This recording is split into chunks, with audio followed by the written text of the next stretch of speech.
Olá, sejam todos bem-vindos a mais um Evangelho no Lar Online do Grupo Espírita Paulo de Tarso, do Rio de Janeiro. Eu sou Vânia e para o nosso encontro de hoje teremos a colaboração dos nossos queridos Sr. Hernandes e a Norma. E vamos lembrar você a importância de você colocar a água para ser magnetizada ou fluidificada como queira. Nós lembramos também que o Evangelho no Lar é aquele momento em que nos conectamos com o plano mais alto, mentalizando Jesus, e assim nosso lar estará recebendo as vibrações de paz, de amor. E para iniciar o nosso momento de hoje, convidamos você para nos acompanhar na prece inicial. Pai de misericórdia, Jesus Divino Mestre, queridos benfeitores espirituais, nossos mentores, aqui nos encontramos para mais um estudo do Evangelho de Jesus à luz da doutrina espírita. Rogamos, Senhor, as bênçãos de paz para toda a humanidade encarnada e desencarnada. Pedindo, Senhor, em especial para os nossos irmãos do Rio Grande do Sul, que todos eles, Senhor, possam ser acolhidos, amparados, e que a solidariedade e a legítima fraternidade se façam presentes, a fim de que a sua dor seja amenizada. E nós pedimos também, Senhor, para os nossos companheiros que estão passando por testemunhos difíceis, que o vosso amor os envolva, trazendo-lhes o amparo e assistência das equipes espirituais. Que todos nós sejamos, Senhor, fortalecidos para as nossas lutas redentoras nessa jornada física, iluminando-nos e nos amparando na fé, na esperança, na resignação e na paciência.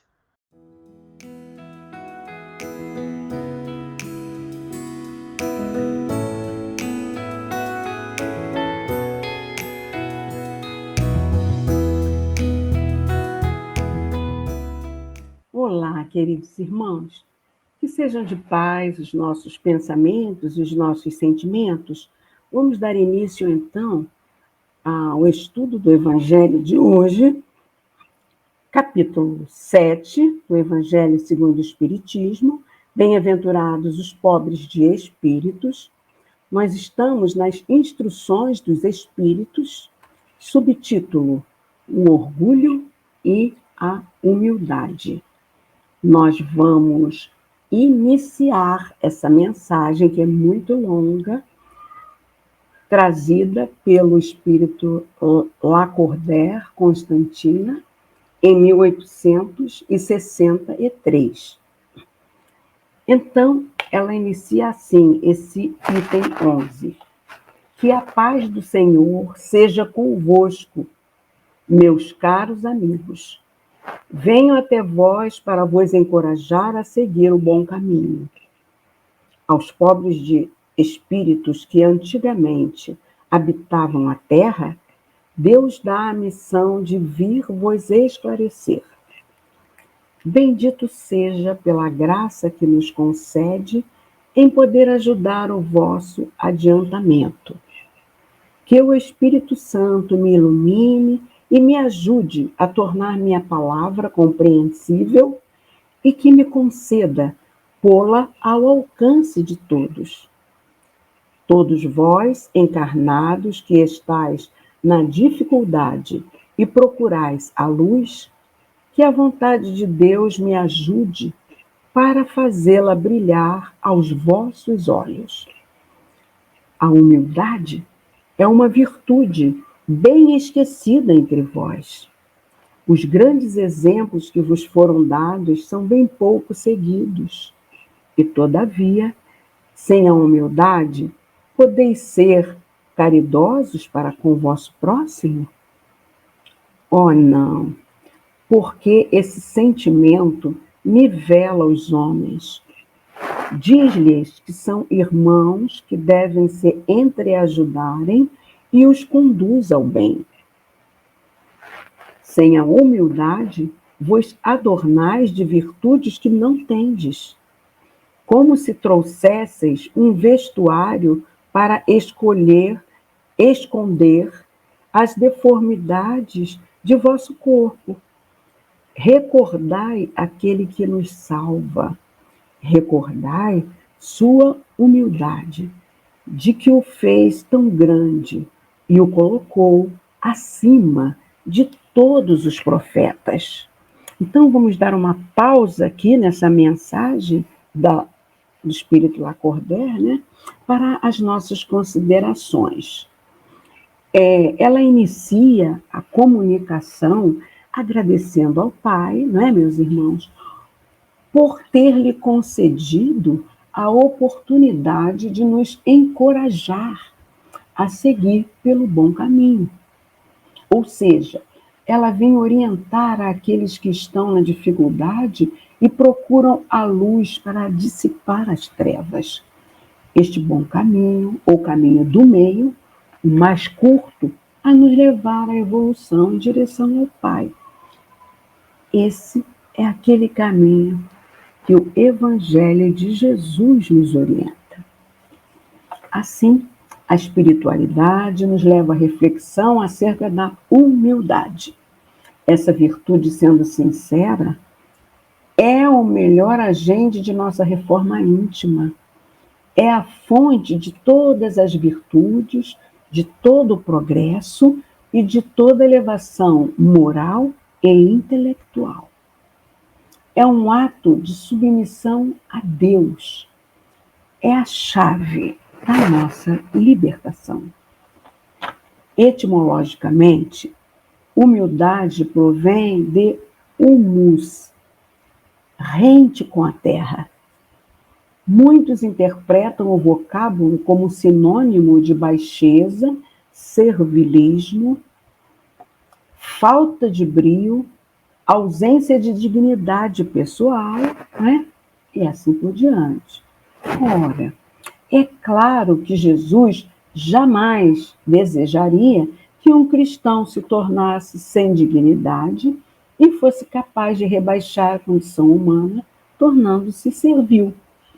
Então, para exemplificar, nós lançamos mão de uma mensagem do Dr. Bezerra de Menezes, pela psicografia de Valdo Pereira Franco, publicada no Reformador, de agosto de 1969.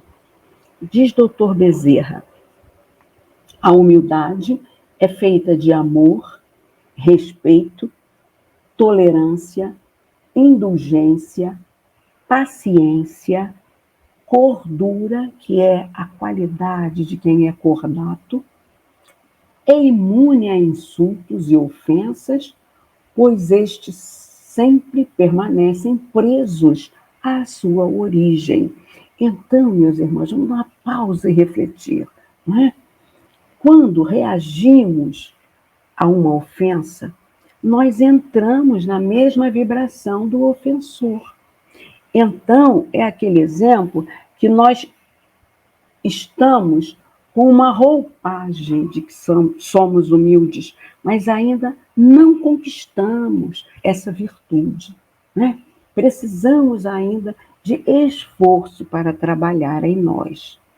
Vamos prosseguir a mensagem do Dr. Bezerra. Ser verdadeiramente humilde é estar forrado da coragem evangélica e não ter a ambiguidade e ser capaz de atitudes definidas quando necessário. Jesus foi ao Calvário, mas não renunciou a nenhum de seus sublimes postulados. Esse foi também o exemplo de Allan Kardec, que se apagou no anonimato de um pseudônimo, renunciou à gratidão popular, deixou à margem os preconceitos da época para sorver em silêncio a taça de fel e de amargura da incompreensão dos corações mais caros, sem perturbar, por um momento sequer, a própria integridade ante as ondas avassaladoras das bajulações, da sordidez e das imposições subrepticiamente, ou seja, ilegalmente, apresentadas pelos que desejavam a mensagem espírita para, apagando-a, brilharem. Olha que mensagem, não é? De exemplo de como a Kardec, né, domou o orgulho, não é verdade? Que o Dr. Bezerra nos trouxe. E aí a gente continua nessa reflexão. Jesus exemplificou humildade em diversas ocasiões, não é, meus irmãos? Conhecendo a origem superior do nosso mestre, quando ele praticou aquele ato de lava-pés dos seus apóstolos, não é? Foi para dar aos homens, aos quais ele chamou irmãos, o exemplo de humildade e de renúncia. Foi para isso que, assemelhando-se a um escravo, desempenhou aquela função, porque a lavagem dos pés simbolizava, na época de Jesus, que era uma coisa privativa dos escravos, só eles faziam aquilo. E ela simboliza também a maneira por que os discípulos deviam percorrer o novo caminho que iam entrar, depois de lhes haver o mestre limpado os pés de todas as sujidades de que o caminho velho os cobrira. Na hora extrema, o nosso mestre, não é? Exemplificou: Pai, perdoai-los, porque não sabem o que fazem. O perdão, ele beneficia aquele que perdoa, por propiciar-lhe paz espiritual, equilíbrio emocional e lucidez mental. Exemplos que o colocaram acima dos outros profetas, tão acima que o tempo da humanidade terrestre passou a ser dividido em antes e depois de Cristo. Sejamos, pois, meus irmãos, pobres de espíritos, como entendia Jesus. Não os falhos de inteligência, né? Mas os humildes, tanto que ele diz ser para estes o reino dos céus, e não para os orgulhosos. Bom, assim eu encerro as minhas considerações desse trecho e agora eu vou passar a leitura da continuação desse texto, um item, uma continuação intermediária, que o seu Hernandes depois vai traçar as considerações e que, por ser essa mensagem tão grande, ela não termina hoje ainda, tá bom? Então, vejamos ao trecho dela que o senhor Hernandes depois fará as considerações. É sobre o orgulho. O orgulho é o terrível adversário da humildade. Se o Cristo prometia o reino dos céus aos mais pobres, foi porque os grandes da terra imaginam que os títulos e as riquezas são recompensas dadas ao seu mérito e que sua essência é mais pura que a do pobre. Eles creem que eles são devidos e, por isso, quando Deus lhes tira, acusam-no de injustiça. Ó irrisão e cegueira! Deus os distingue pelos corpos. O envoltório do pobre não é o mesmo que o do rico? O Criador fez duas espécies de homens? Tudo o que Deus fez é grande e sábio. Não lhes atribuais jamais as ideias que nascem nos vossos cérebros orgulhosos. Ó rico, enquanto dormes, sob teus tetos dourados ao abrigo do frio, não sabes que milhares de teus irmãos iguais a ti estão estirados sobre a palha? O infeliz que sofre de fome não é teu igual? A essas palavras, teu orgulho se revolta, bem o sei. Consentirás em dar-lhe a esmola, mas a apertar-lhe a mão fraternalmente, jamais. Que, dizes eu, descendente de um sangue nobre, grande da terra, seria igual a esse miserável esfarrapado? Vã utopia de supostos filósofos. Se fôssemos iguais, por que Deus o teria colocado tão abaixo e eu tão alto? É verdade que vosso vestuário não se assemelha a quase nada, mas dele despojados ambos, que diferença haveria entre vós?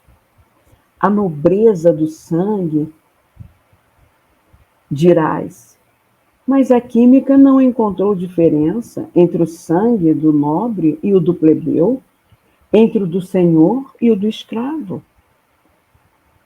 Quem te diz que tu também não foste miserável e infeliz como ele? Que não pediste esmola? Que não o pedirás um dia àquele que despreza hoje? As riquezas são eternas.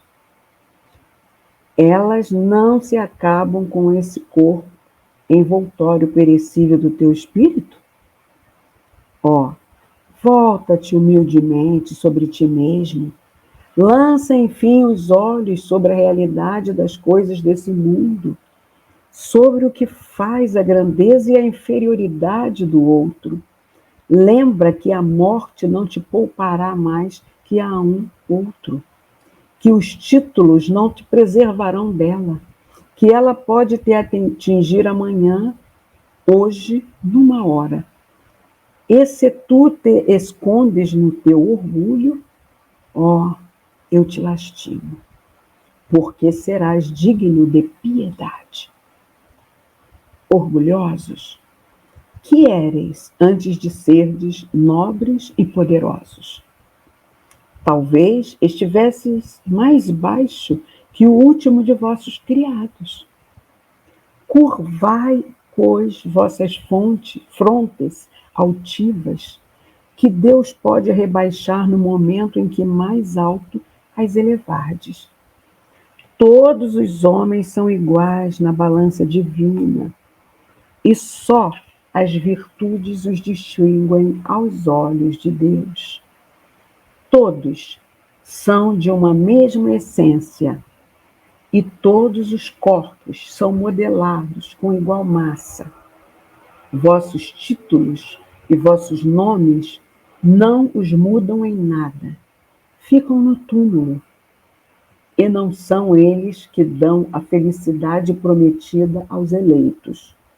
A caridade e a humildade são seus títulos de nobreza. Agora a gente vai dar uma parada e o nosso querido senhor Hernandes vai trazer para nós as considerações desse trecho. Uma vez mais juntos, minha saudação para todos. E vamos aqui fazer uma apreciação da antipática palavra, o orgulho, e da beleza da palavra, humildade. Vai ficar pouco tempo para ela. Evangelho segundo o Espiritismo, capítulo 7, item 11. O destinatário.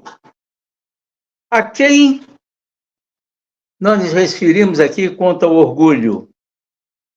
Nós todos, homens e espíritos.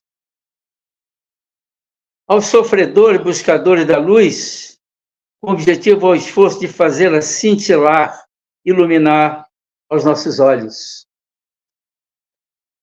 Muitos vencedores, muitos campeões são legítimos na sua vitória, mas extrapolam quando usa o orgulho, notadamente, contra o vencido. A proposta presente, a busca a ser alcançada por homens de boa vontade e de consciência despertada. O orgulho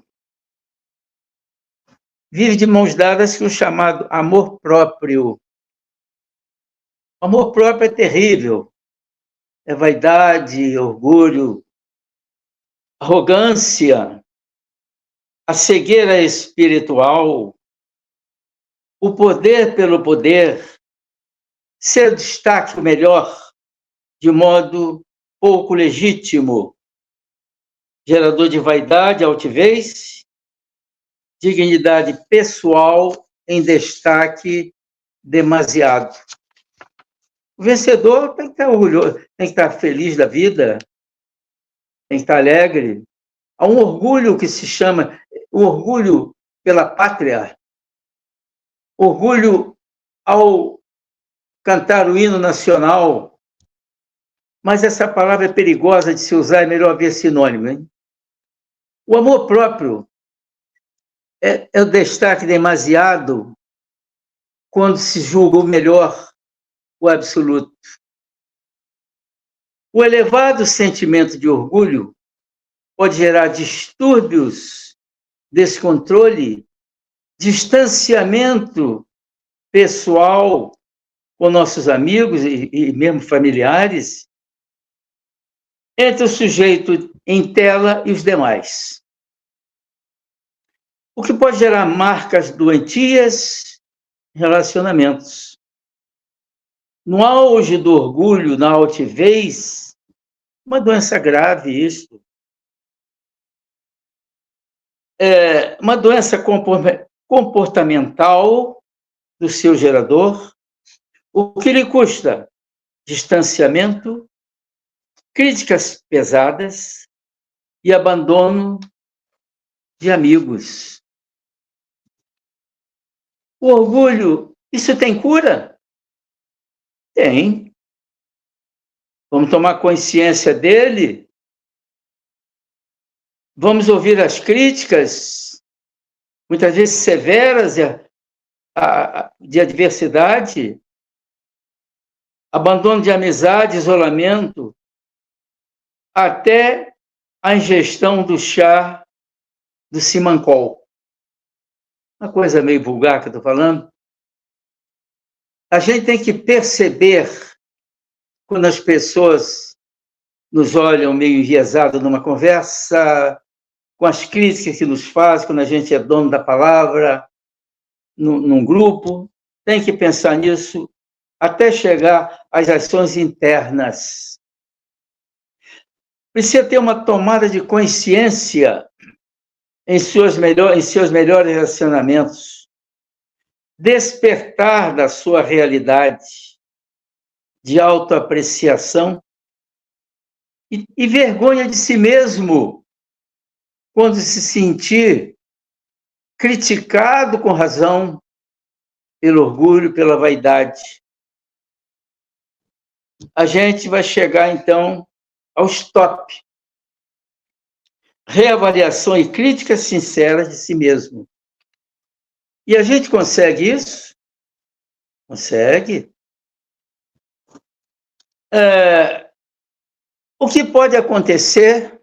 O sujeito se verá na contingência de usar óleo de peroba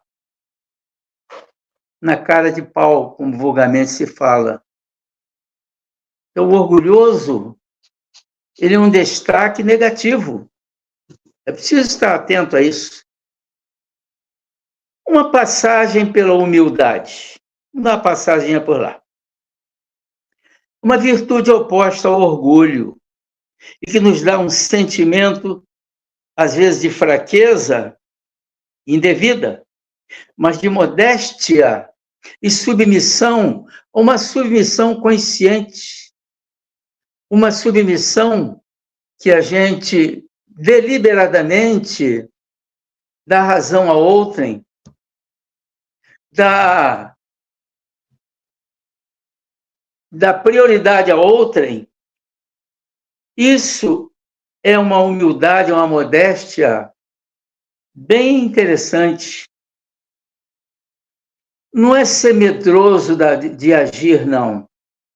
Tem que ter cautela no agir, tem que ter observação e autocrítica. Recado aos orgulhosos. Aprenda a ceder pela consciência, pela modéstia, por não ter de se submeter pelo vexame, pela verdade, pela queda. Então, se nós atuarmos na verdade, na sinceridade, nós jamais nos perderemos.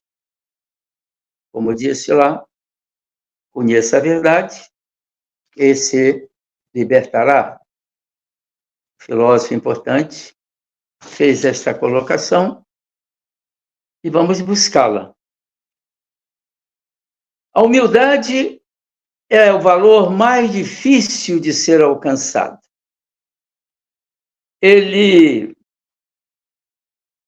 Ela, se for humilde, sugere-se, multiplica por 100. Achou a humildade? Não, multiplica por 100, vai multiplicando até chegar a um valor elevado para que nós possamos ser humildes vencedores, humildes apreciados de nós mesmos.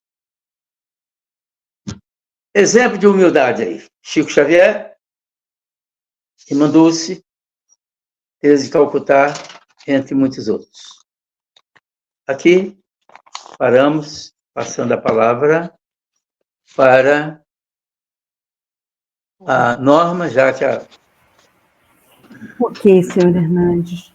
Vamos então, queridos irmãos, pegar as nossas garrafinhas, né?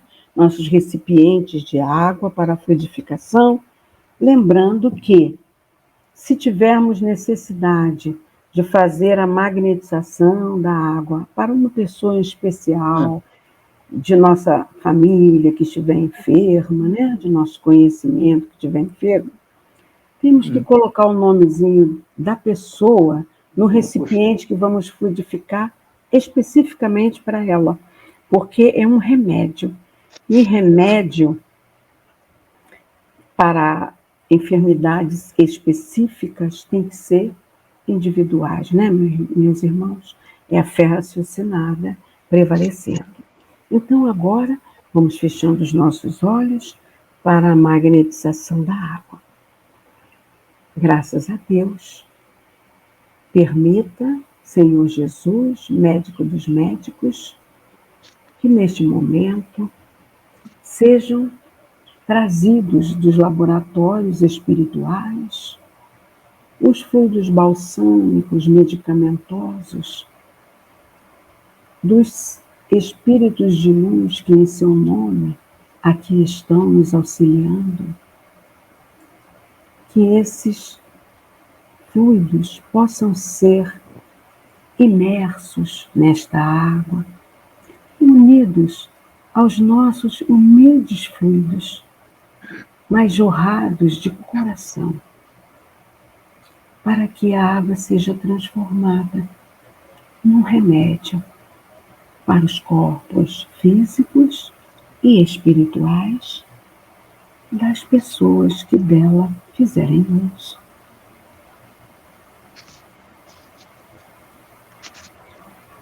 Que assim seja, graças a Deus. Graças a Deus. E agora, vamos fazer a nossa prece final,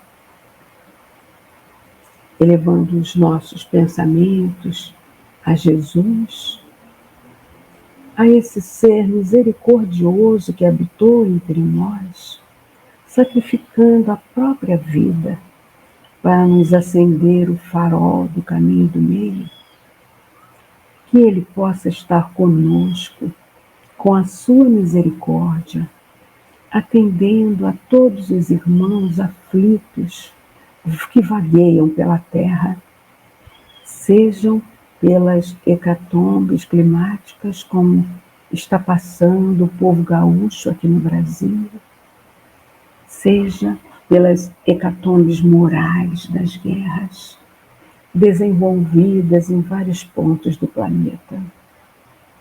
Misericórdia, Senhor, que o seu farol de luz possa brilhar nas consciências desses dirigentes, desses países em guerra, em cada um de nós, para que a fraternidade possa ser a arma para combater tantas dores. E assim, protegei, Senhor, a todos que estiverem necessitados de vós, de qualquer forma que seja. Gratos a Ti, Mestre querido, gratos a essa espiritualidade amiga que nos assiste em seu nome, mas, sobretudo, nossa gratidão imensa ao nosso Pai Maior, que nos permitiu esse momento abençoado e a quem pedimos muita proteção e a devida permissão para encerrarmos o nosso Evangelho do Lar de hoje, dando juntos graças a Deus. Até a semana que vem, se Deus quiser, meus irmãos.